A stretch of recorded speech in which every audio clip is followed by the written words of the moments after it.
అవును. శాస్త్రి గారు ఆపండి. నేనున్నానా? నేను అదే చెప్తున్నాను. అయ్యగారు ఇక్కడ ఉన్నారు కదా అంటున్నా. జరగాల్సిందేదో అయ్యగారు చూసుకుంటారు. మీరెందుకు మధ్యలో దూసుకొచ్చేస్తున్నారు? అలా అవతలకి వెళ్ళి నిలబడండి. ఇంకా వెనక్కి వెళ్ళండి. మీరు వెళ్ళండి. మీరు వైద్యుడు గారికి నా మాటగా చెప్పండి, అప్పుడు వెంటనే వైద్యం చేస్తారు. వెళ్ళండి వెళ్ళండి వేగంగా.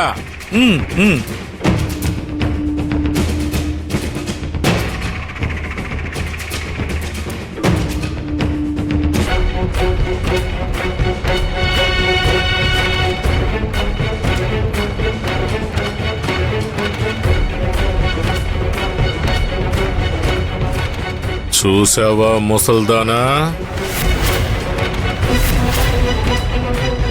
దినుకి కాదు, ఇప్పుడు ప్రాణం మీదకొచ్చింది మీకు.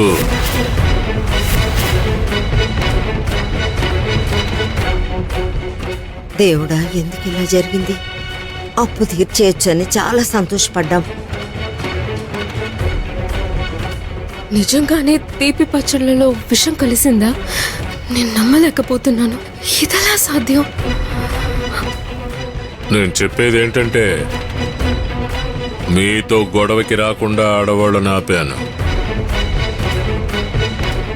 ఇంకా సమయం మించిపోలేదు.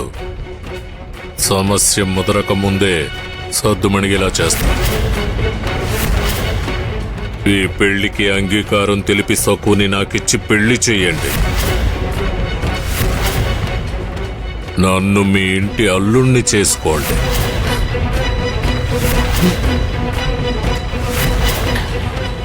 అన్ని విషయాలు నేను చూసుకుంటాను, నీకే ఇబ్బంది ఉండదు.